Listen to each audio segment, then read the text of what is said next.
What's going on, everyone? Welcome back to the Max Lowco Recap. Max Raj here with you.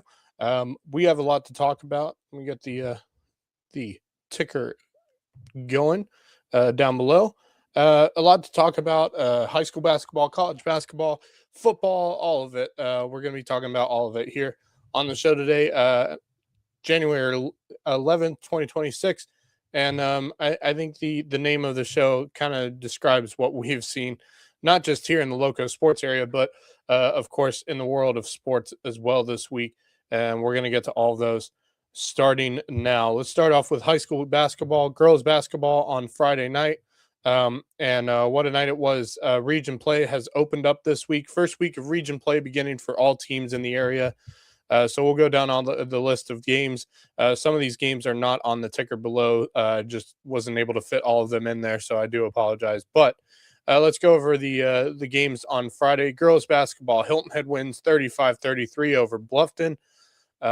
Beaufort getting a big win over Colleton County. We thought this would be a much closer game, but Beaufort poured it on 69-31 over Colleton County. Great game between Bishop England and May River. May River falls 12 points short over what is a very good Bishop England women's basketball team. 49-37 the final score. Oceanside Collegiate getting a big win over Battery Creek, 51-14. Edisto loses to Whale Branch 43-16. That Whale Branch girls team is a solid program right now, so keep an eye on them. Bridges Prep girls fall just short to Barnwell, 37-32. Hardyville girls, very young team, and they're gonna go through some struggles this year, but they're gonna get some great learning experience. They fall to Allendale Fairfax, 50-25. Ridgeland and Royal Live Oaks do not have a score. I'll look for that as we continue this show, and I'll give you that score when I find it. St. John's Christian beats Hilton Head Prep girls 28-23. And the Cross Schools girls team puts one on Andrew Jackson Academy 62-46.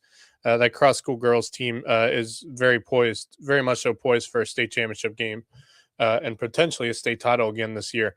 See if I can find that Ridgeland Royal Live Oaks game. Ridgeland girls.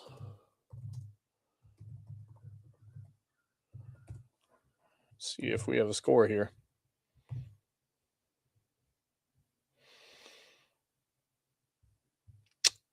We do not have a score.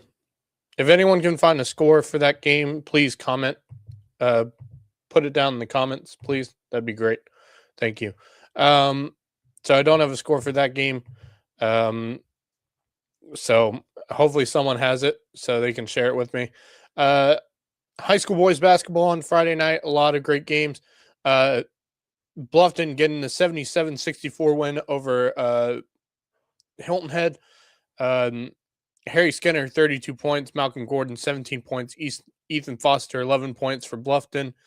Tajay Wright for Hilton Head had 22 points himself. That was kind of the game of the night.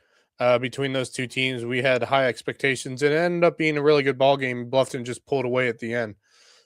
Beaufort falling to Colleton County 50-44. Look out for that Colleton County team. They're going to make some.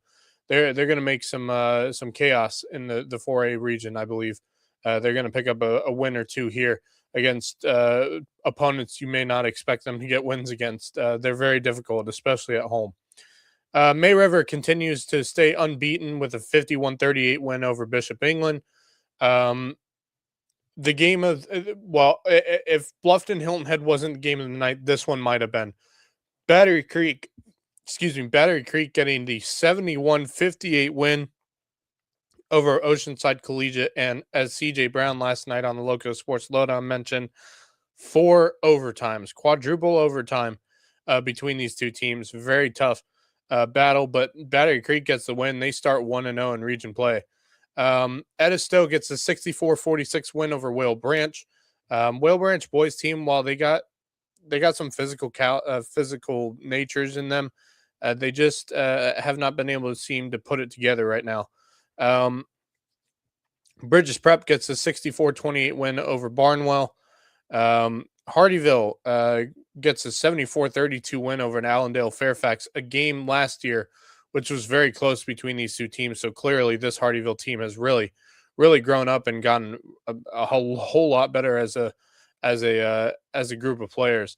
Didn't really lose many players from last year. I think they had one senior last year, so most of these players returned this year. Ridgeland gets a 53-50 win over Royal Live Oaks. St. John's Christian gets the 58-52 win over Prep. That's a shocking one. I expect a little more out of Prep, but that St. John's team might be something worth watching this year. Hampton County gets a 64-51 win over Lake Marion, which is a very solid win for Hampton County. That team is something special. We've seen some clips of this Hampton County team. I look forward to hopefully getting out to watching them play a game, potentially maybe when they take a trip over to Bridges Prep, we'll see them play against each other. Bethesda wins over Thomas Hayward 59-29, and Hilton Head Christian gets a win over Camden Military 56-50. So that was the games for Friday night. Saturday afternoon, high school girls basketball, Hilton Head Prep beats Battery Creek 39-22. Boys basketball, May River gets a 77-52 win over Hardyville. Actually, it was a close game between the two of them. May River just pulled away in the fourth quarter. JP2 gets a great win over a very solid Bethesda Academy team, 53-46. Hilton Head Prep falls just short against a Battery Creek team who had just played a quadruple overtime game the night before. They get another good win, 58-55 over Hilton Head Prep. So that's all the high school basketball coming up next week. On Monday, we have the first WHHI game of the week for this year. Bluffton taking on Hilton Head in girls basketball at 6:15, and then Bluffton and Hilton Head Prep at 7:30, all on WHHI for the game of the week. So stay tuned for that for you WHHI fans. Watch some high school basketball. Tuesday, a lot of games on Tuesday. Girls basketball and boys basketball. Bluffton at Colleton for both. Buford at Bishop England for both. Hilton Head at May River for both. Could be an interesting game between those two. Bridges at Edisto for both. Whale Branch at Lake Marion. Hardyville at Denmark Olar. That is one to watch for the men's game. I want to see how Hardyville can handle Denmark Olar, being that Hardyville is currently 3-0 in region play and currently sitting first place in the region. But this could be a battle for the region title this year between Hardyville and Denmark Olar in boys basketball. So keep an eye on that one. Allendale Fairfax at Ridgeland should be an interesting game between those two. In boys basketball, girls basketball as well. They've both had some solid girls basketball teams this year. JP2 at Wilson Hall. That could be an interesting one. Wilson Hall's got a good boys basketball team. Same with the girls basketball team as well. So keep an eye on that. And then the one other game for girls basketball, Thomas Hayward is on the road at Holy Trinity on Tuesday. On Wednesday, May River will be at Cross Schools for girls basketball. Very interesting game there. And then on Thursday, high school girls basketball, Goose Creek at Beaufort, Patrick Henry at Hilton Head Prep, Coastal Homeschool at Cross Schools on Thursday for girls basketball, and then boys basketball, Holy Trinity will be at Palmetto Scholars on Thursday. Friday, we have a lot of games on Friday night. Bishop England at Bluffton for both girls and boys. May River at Beaufort for both teams as well. Colleton County at Hilton Head, both teams. Battery Creek at Hanahan. Lake Marion at Bridges Prep. Hampton County at Whale Branch. Royal Live Oaks at Hardyville. Trinity Collegiate at JP2. And then girls basketball additions onto that. Hilton Head Prep will be at Hilton Head Christian Academy. North Charleston will be at the Cross Schools. And Andrew Jackson Academy at Holy Trinity. That's both girls and boys basketball there. So a lot of great high school basketball coming up this week. Keep an eye out in that 4A region between especially the, let's see, what is it? Bluffton at Colleton County. That could be a bit of a trap game for the boys team because Colleton County at home, that place gets rocking, especially with a game as big as this. Hilton Head, May River. I know Hilton Head has started 0-2 in region play with losses to Bishop England and, of course, Bluffton. But keep an eye on that. I think they're going to give May River a good fight, but I have a weird feeling May River is going to get the win out of that one. Look at the British Prep Edisto game. It could be a good one between the boys basketball teams. Edisto's got some good players on that team. And then, of course, Hardyville at Denmark Olar on Tuesday. Definitely a big game for the boys teams. Then on Friday, the games to watch for this one. Colleton County at Hilton Head. Boys basketball should be very interesting between those two. Battery Creek on the road at Hanahan. Boys basketball again. Hanahan's got a good program over there up at Hanahan. So Battery Creek might have themselves in for one, but they should have a really good game on Friday. Being that they do not play again until this coming Friday, they won't have a game, another game this week. This will be their only game of the week on Friday. So keep an eye on that one. That should be a good game. Hampton County at Whale Branch. While that is a bit of a rivalry, I don't expect Whale Branch to be able to keep up with Hampton County. Trinity Collegiate at JP2 boys basketball might be interesting.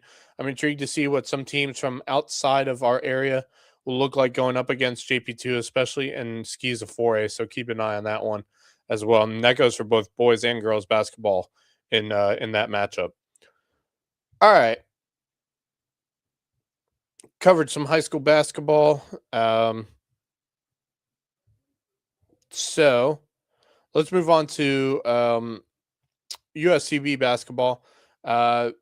Wednesday after night, USCB took on Flagler.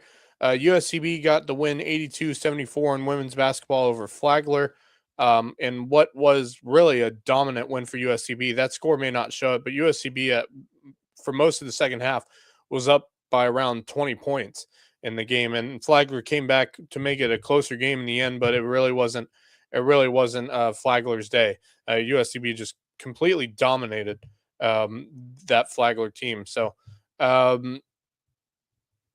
yeah, good win for USCB women's on Wednesday night.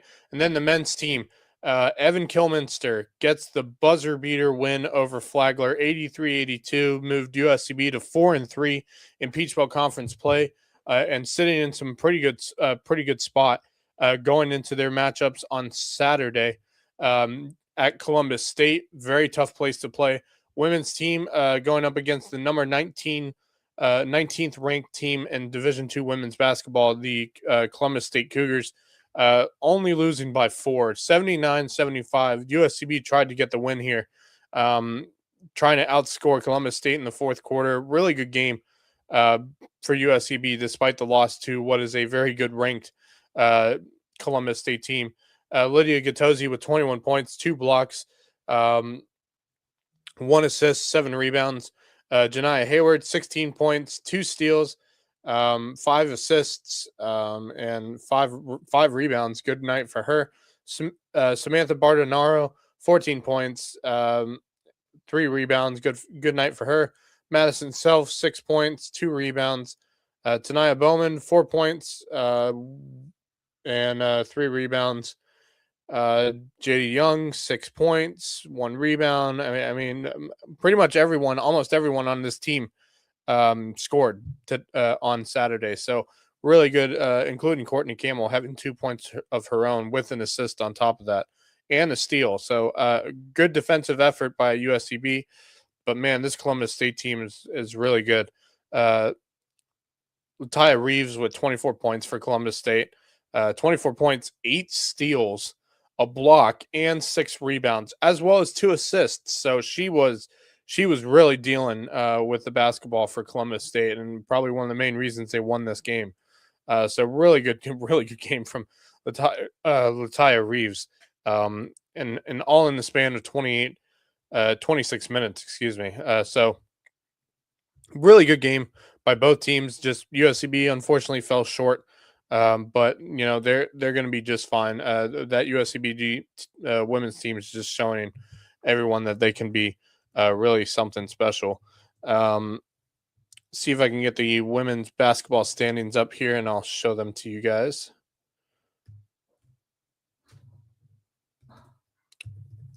women's. Here we go.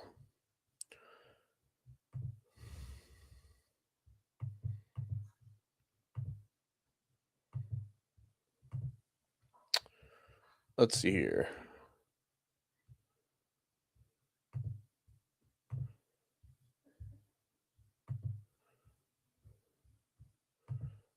Here we go.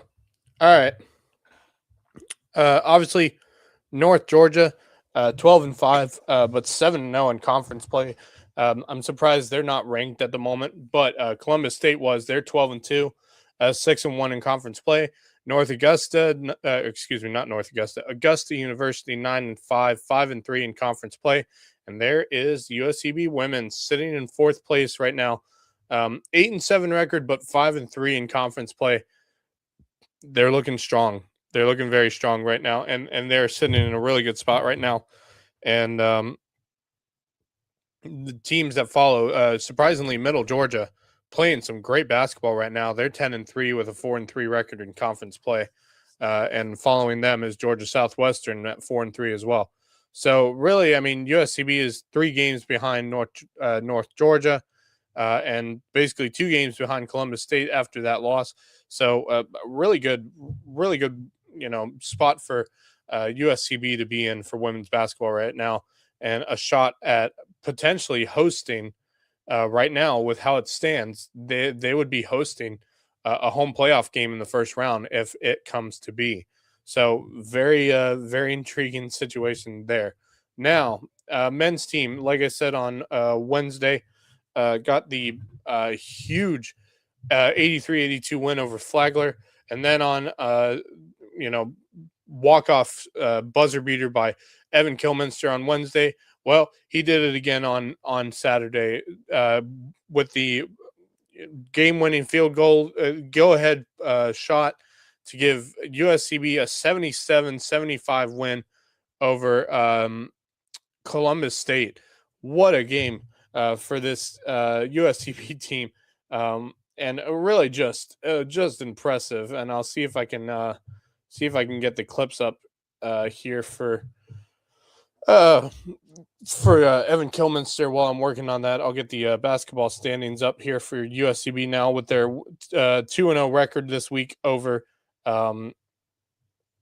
both Flagler and Columbus State. And that actually puts Flagler and Columbus State under USCB. And look where USCB is. Let's get up this screen right here. Let's see here. Here it is. All right. So here we are after this week of games. North Georgia at 5-2 record. Actually, 3 teams with a 5-2 record in conference play right now. North Georgia, Lander, and Georgia College and State University.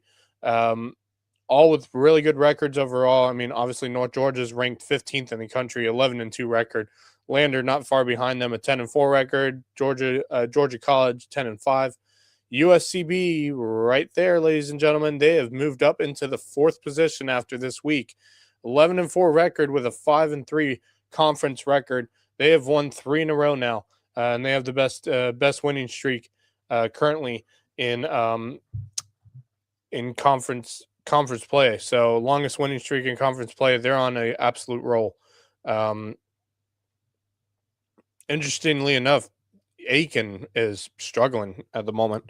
2-5 in conference play with a 7-8 overall record. Very interesting. So yeah, there's Flagler right here. Columbus State just above them, basically tied, and USCB beat them both this week. So really good wins by the USCB men's basketball team. And look, right now where they sit, they will be hosting a home playoff game if this holds or it improves from where they're sitting.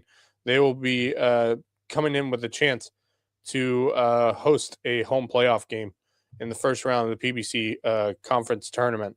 So very interesting stuff there for them. Let me see if I can get Evan Kilminster's game-winning shots out. Let's see, PBC Network.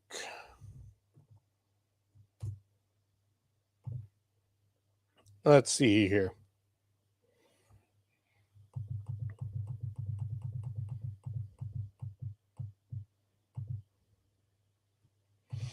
Here's the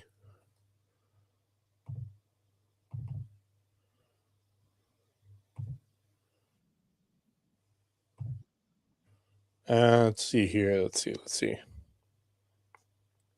By the way, on the call for that game on Wednesday, Jeremy Orr, as well as Rich Basirko on the call. Unusual combination there. Unfortunately, Justin Jarrett was not there for the game, but did a fantastic job. Let's see here.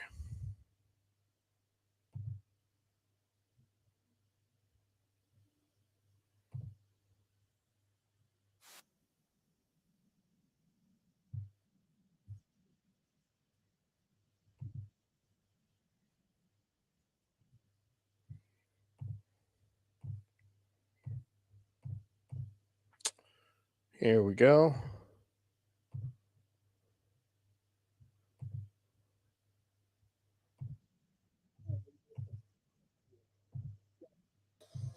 Here it is. Wednesday night. Of course, I was in attendance for this game, along with Wes Kerr. He was sitting at the desk there where Tinger Outlets, the Tinger Hilton Head sign there is. So he was there, as well as Jeremy Orr, Rich Basirko on the call here with 1 second to go. And watch what he does. Right there. See what you got. Up. He's got it. Wow.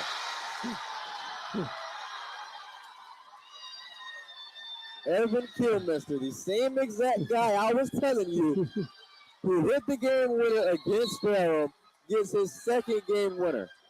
Well, we're gonna look at it now. Good shot there by Evan Kilminster, and even better call by Jeremy Orr. And then on Saturday, I'm going to see if I can get this up here.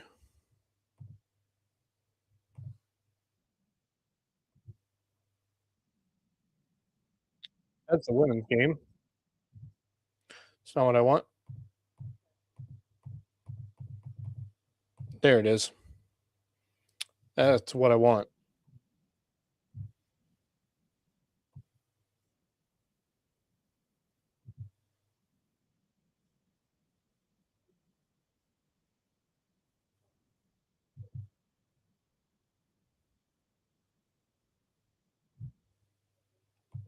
Here we go.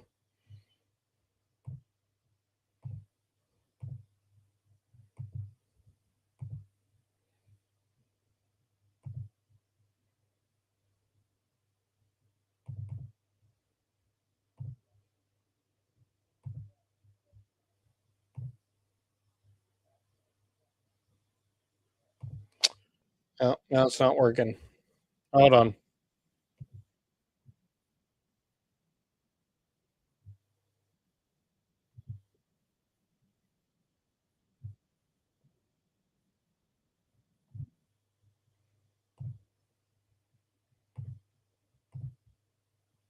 Here we go.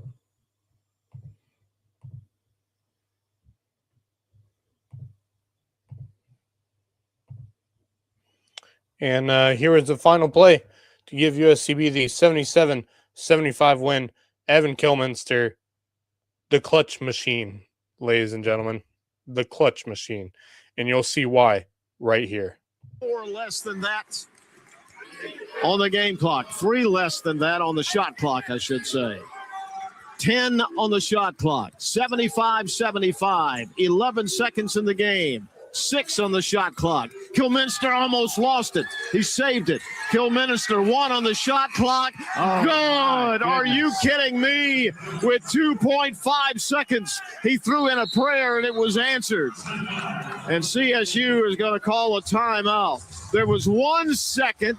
He was fading away, and he threw up a desperation shot, and it was nothing but net. They're going to take a look at this to make sure he got that shot off. And he did get the shot off. But what a win. We're looking at video here that's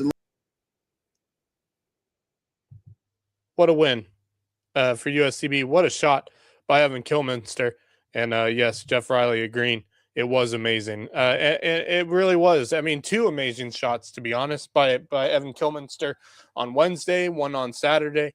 And that's his third, by the way, on Saturday. That was his third game winner for USCB this season. What a pickup he has been from the College of Charleston. Really, really fantastic player. And, and of course, actually, now that I mention it, and he's mentioning it too, Jeff Riley was at the game on Wednesday night. The number one floor mop guy for USCB. He actually has his own T-shirt now that says number one floor mop. Yeah, mop guy or whatever it says on the shirt. He has his own shirt now. So, what a great moment. And he was in the middle of that celebration. He was with the rest of the crowd that was cheering on Evan as he made that shot, and everybody crowded around him. Well, what an incredible night it was over at USCB at the Cove. And I feel like every time, and I've said it before, every time I go there, I feel like I've aged 2 more years. Seriously, I'm not joking. I feel like I've aged 2 more years because it's always got to be a close game, and they always somehow have to give me a heart attack and age me 2 more years just to watch a basketball game. But it's always fun over in the Cove. Go over the stats for that game against Columbus State on Saturday for USCB men's. Karan Anderson, 16 points. 1 assist, 4 rebounds. He's been incredible this year for USCB. Dominic Eason played a really good game again. 13 points, 1 steal, 4 rebounds for him. Evan Kilminster, of course, with a game-winning shot. 12 points, 3 steals, 5 assists, and 5 rebounds. So great night for him all around. Dylan Lewis, 8 points, 1 assist, 9 rebounds. Nolan Paladugu, 8 points, 3 assists, 1 steal, 1 block. Ishmael Rashid had 16 points and 3 rebounds, so great game for him. Shea Champagne with 2 points, 3 rebounds. I mean, well, what a great night from all these teams. Just really impressive by a game by these teams. But Karan Anderson had a great night. For Columbus State, Marlon Smith had a fantastic night. 30 points, 2 steals, 1 block, 3 assists, and 12 rebounds. I mean, dude is an absolute monster, and he did that in 38 minutes. And it's funny because you look at this team, and it's, for me, USCB really subs their players in well and gets a lot of their players time to play some basketball, and it really keeps them a lot fresher going down the stretch compared to Columbus. I mean, 4 of their players had played more than 30 minutes, and 3 of them played more than 35 minutes in this game, while as USCB only had 3 players with more than 30 minutes of basketball, and all of them had less time on the court than Columbus State's players did. And it was good substituting. It's what Ron.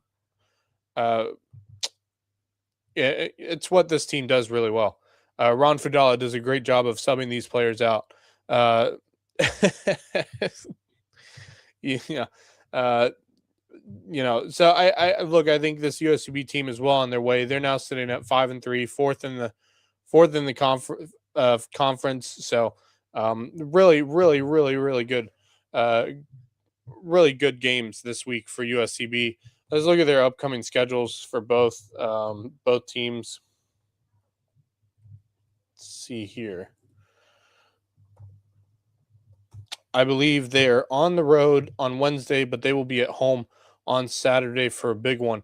Yes, they are on the road at Georgia Southwestern on Wednesday the 14th, 7:30 game for the men's team, which will be I believe it will be a 5:30 game for the women's team down at Georgia Southwestern.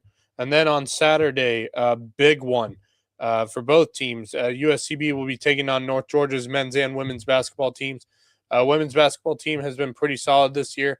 Men's basketball ranked 15th in the country. So this is a big game for USCB.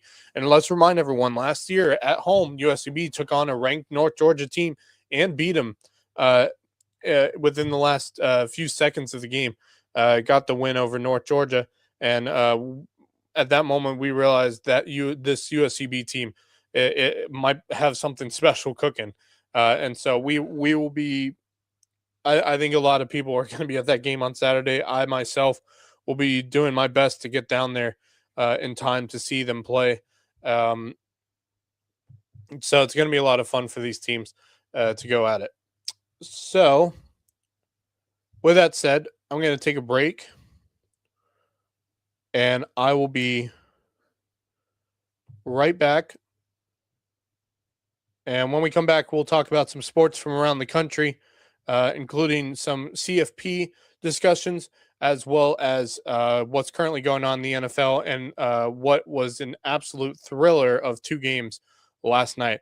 We'll be doing that when we come back here on the Mad Max Lowco Recap.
All right, welcome back to the Mad Max Lowco Recap.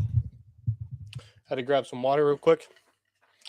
But we're good to go. Second half of our show now. Let's talk some college football.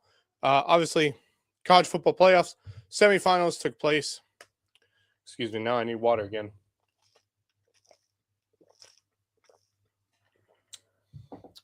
Oh, yeah, that's good. All right. College football playoffs, semifinals on Thursday and Friday. I hate how it was on a Thursday. I stupid. But I get the reason behind it, obviously, because the NFL has playoffs on Saturday, yesterday, and today. So kind of explains why. But semifinals, Miami gets an absolute thrilling win in what was probably a CFP playoff classic.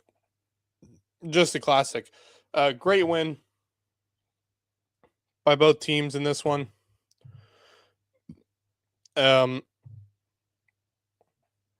Get the box score up here.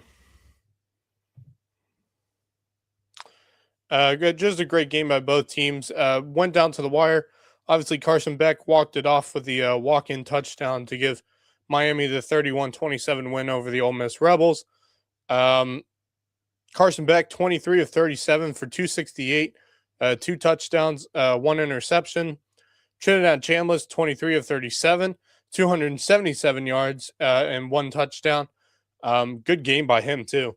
But Carson Beck was the difference maker to give them this win. Q and Lacey for Ole Miss, 11 carries, 103 yards. You know, he averaged around 9 yards a carry, 9.5 yards a carry. So, I mean, really good game for him. 73 yard rush was his longest of the day. Mark Fletcher, 22 carries for 133 yards. Good game for him too. Jamar Brown, he had 14 carries for 54 yards, so he also had a good game. Malachi Toney had 2 carries himself for 11 yards. So really good rushing by both teams. Receiving, same story. Malachi Toney, 5 receptions for 81 yards. Keelan Marion, 7 receptions for 114 yards and a touchdown. Both of those guys had touchdowns. And then you look at Ole Miss. Deshaun Stribling, 5 receptions for 77 yards. Caden Lee, 5 receptions for 67 yards. Daquan Wright, 3 receptions for 64 yards. Harrison Wallace, the third, 4 receptions for 40 yards. Daquan Wright had a touchdown for Ole Miss, a receiving touchdown. So really, really, really impressive game by both teams. Defense was fantastic for both teams. 4 sacks by Ole Miss, a sack by Miami. A really equal game by both teams, and it really, really showed. Just a great attempt by both teams trying to get to the national championship game. So great win for those two teams. And then the other one, of course, Indiana absolutely destroyed Oregon. Let's remind everyone, though, these two teams played back in October. It was a 10-point game. 10 points. 30-21 in favor of Indiana. This time around, no, 56-22. And the funniest thing, you look at the passing game for both of these two teams, you would think, man, this was a 56-22 game. Where was the differences here? Dante Moore, 24 of 39, 285, 2 touchdowns and 1 interception. Fernando Mendoza, 17 of 20, 177, 5 touchdowns. There's the difference. And no interceptions. A 98.5 QBR for Fernando Mendoza. Rushing game. Indiana had more, clearly. Kalen Black, 12 carries, 63 yards. And he had 2 rushing touchdowns.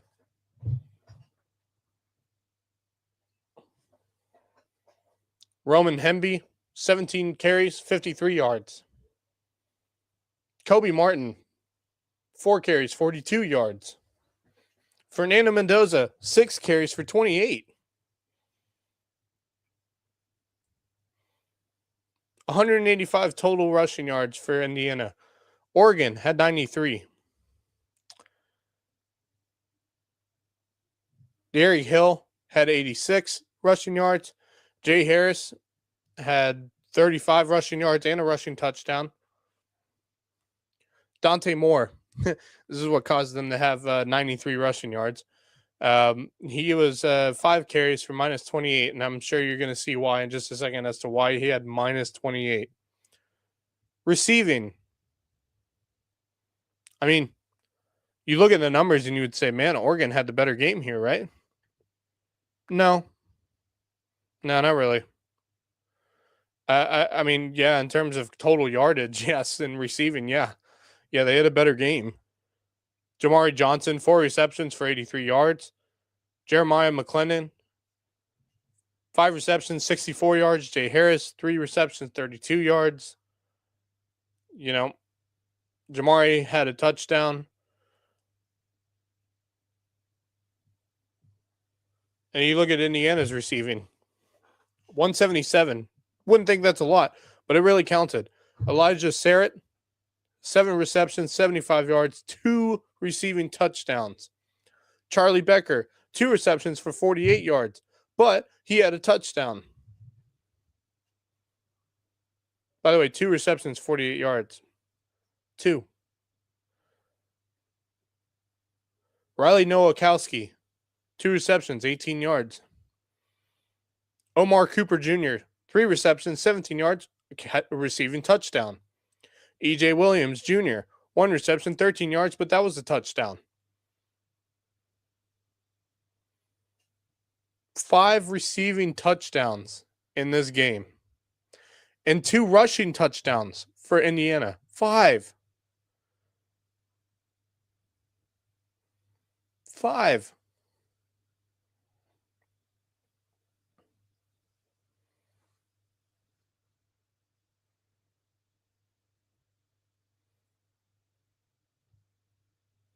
You look at the defense. Indiana, 3 sacks compared to Oregon's 1.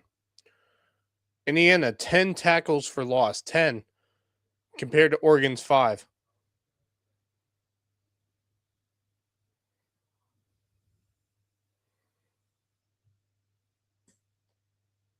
Daniel Nduke, by the way, 3 total tackles, 3 solo tackles, 2 sacks, and 2 tackles for loss. Wow.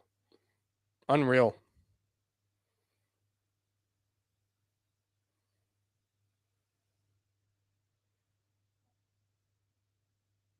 I mean, this Indiana team. I mean, and we mentioned it last night. This Indiana team, not a single 5-star recruit on this team, and they are dominating. Let's remind everyone, a good number of these players transferred to Indiana from Kirk Cignetti's old team, James Madison.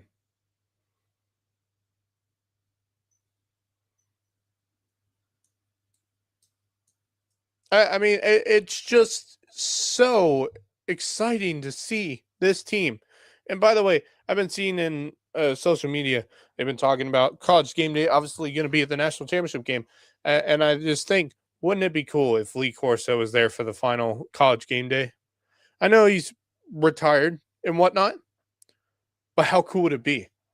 I mean, let's remind everyone, Lee Corso, one of the teams he's coached, Indiana. Yeah, former Indiana head football coach.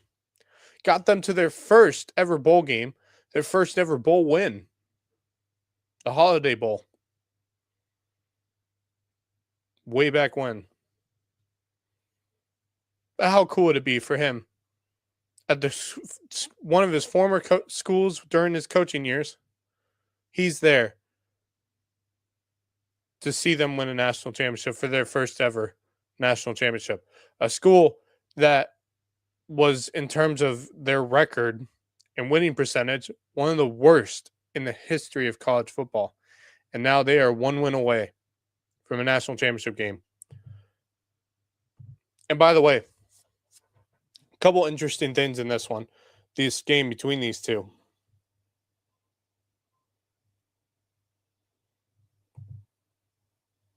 Couple interesting things. First off, it's it's in Miami. In fact, it's in Miami at the stadium that the Miami Hurricanes play. So basically, they're playing at their home stadium in this one. Might be a bit of an advantage there for Miami. But Indiana is favored, easily favored.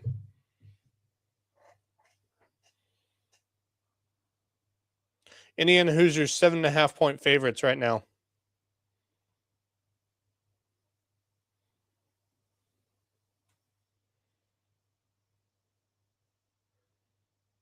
Seven and a half point favorites. Over under on this one, I'd take the over. You know, it's so crazy that Miami, because of the weird thing about the ACC, didn't even play in the ACC championship game. And it may have been their best thing for them to prove to everyone, if they made the playoffs, that they were worth being A, in the ACC championship game, and B, in the playoffs. And right now, they have proved it.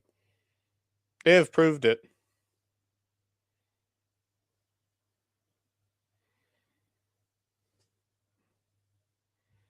They really have proved it. It's going to be fun between those two. It's going to be a great game. According to ESPN Analytics, Indiana has favorability, 68.3% chance of winning this game, compared to Miami's 31.7%.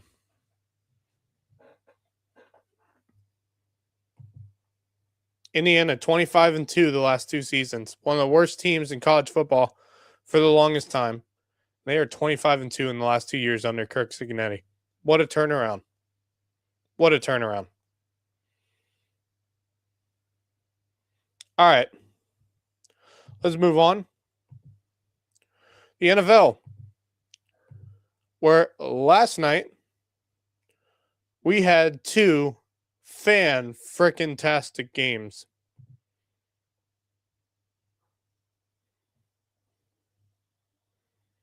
Let me get the scores up here. Carolina Panthers at home against the LA Rams, first wild card game. And let me just tell you right now, what a game.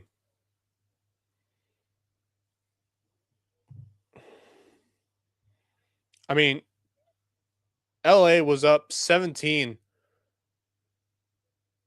at one point. Carolina scored 14 points in the second quarter to make it a 17-14 ball game. It was a 3-point ball game after the third quarter. And in the fourth quarter, Carolina took the lead. And then it was a back and forth after that. And unfortunately, the Los Angeles Rams give the advantage and win the game 34-31. What a classic. What a great game. Boy, let me just say this. Was it rocking in Charlotte? It was rocking. And then, just when you think that was going to be the game of the night, no, the next game was so much better. I mean, Chicago, Green Bay, round 3. You couldn't have asked for anything better. What a game. What a game. And it's funny, as we finished our show on the Loco Sports Lowdown, the Packers were up 21-3 over the Chicago Bears. And the Chicago Bears cut the 18-point deficit and took the lead in the final minutes of the game. 21 points in the first half for Green Bay compared to Chicago's 3. Chicago scored 3 points to make it a 21-6 ball game. and then say hello to the fourth quarter. Green Bay had 6 points, 27-point win to give them 27 points. You would think that would have been enough, but no. Chicago managed to score 25 points in the fourth quarter. 25, y'all, to give them the 31-27 win in the final minutes of that game. And my goodness, Soldier Field was freaking rocking. They were going at it, man. The best thing I saw actually was after on the Amazon Prime post-game show that they had over on Amazon, where I don't know if you saw some of the fans. I'm sure you did if you watched the game. Some of the fans, obviously Green Bay has their the cheese heads, those big blocks of cheese on their head. Chicago managed to find enough time for them to build and make cheese grater heads. Grater, those things that you would shred cheese with, right? And some dude brought a actual cheese grater with him and a block of cheese into the stadium. And when the game was over, what was he doing? Shredding that cheese. Yeah, get out of here, Green Bay. Shredding them cheese heads apart. It was the best. I absolutely loved it. And of course, Caleb Williams alongside, I'm trying to think. I think DeAndre Swift was there as well. They were given a grater and a block of cheese by, of course, Matt Fitzpatrick, who is still one of my favorite people. And what do? They take the cheese, they take the grater, they start shredding that up. And it was just a great moment. And let's remind everyone, Chicago Bear fans have been waiting 15 years for a playoff win. 15 years. And they got it last night. And guess what? Soldier Field has another home game awaiting. They will be taking on either. Let me look at this here. Let me get this up here. They will be taking on either the LA Rams or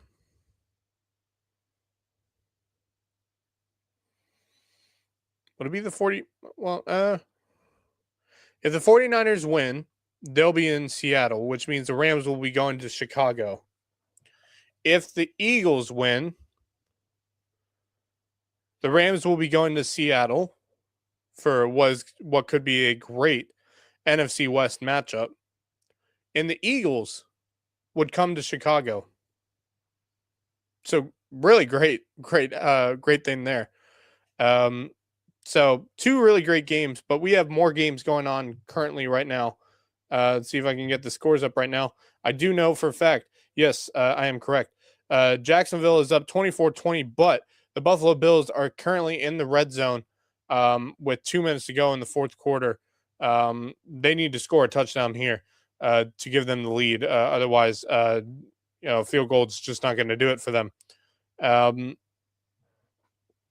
Josh Allen's had a good day, 25 of 32 for 264 yards and a touchdown.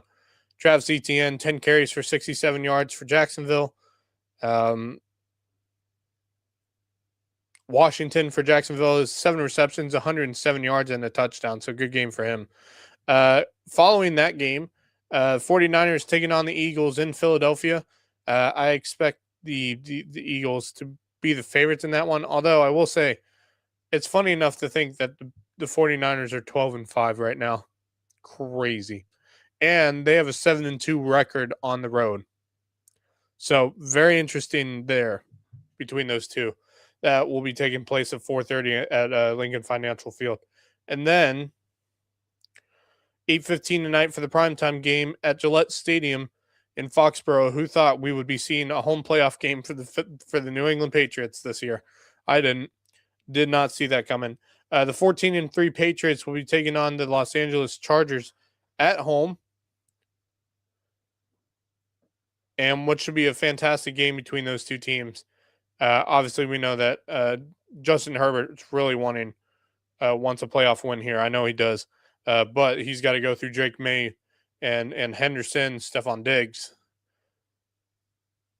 So it's going to be interesting to see how they play. And then, of course, on Monday on ESPN, Texans in Pittsburgh as the Steelers have a home playoff game. And let's see if the Steelers can get a home playoff win. It's going to be tough. That Texans team is good. Houston's got a good team. 1:07 to go. 3rd and 4 at the Jacksonville 14 for the Buffalo Bills. This is now or never. And with that being said, I'll leave you to the cliffhanger for that one. I think that's going to end the show for us there. Should be a great rest of football this week. And, of course, next week, as we will be getting ready for the second round of the NFL playoffs. And then, of course, the following Monday. Is that right? Yeah, Martin Luther King, MLK Day. The college football playoff national championship game between Indiana and Miami. So this is going to be very fun to watch, and I'm very excited. Minute and 16 to go in the fourth quarter. Buffalo at the Jacksonville 14, trying to get a touchdown to give them the lead with less than a minute to go probably. So we'll see what happens there. But that's going to do it for us. I want to thank everyone for watching. We got a lot done in this show. And by the way, in under an hour. I'm impressed at myself for doing that. Just saying. It's been fun doing the show again. Stay tuned later on tonight. The One Loco Hoops Happy Hour will be taking place with Matthew Fisher Davis, Robbie Benson, and of course Justin Jarrett. And then tonight in prime time, the Loco Grind with, of course, Justin Jarrett and some of the other top names for wrestling coaches across the Lowcountry area. Will be talking wrestling for a good solid hour or so. So stay tuned for all those shows, and then we will be back on Monday night for the Loco Sports Lowdown with Justin Jarrett, myself, Wes Kerr, and Marcus Walsh, and we'll get you all caught up on what's coming up this next week in the world of Lowcountry sports. So for that, thank you everyone for watching. I look forward to seeing you guys here on the next show, and want to thank our sponsors, and thank you for helping us keep going and growing. This has been the Mad Max Lowco Recap, and I'll see you next time. But until then, go Loco.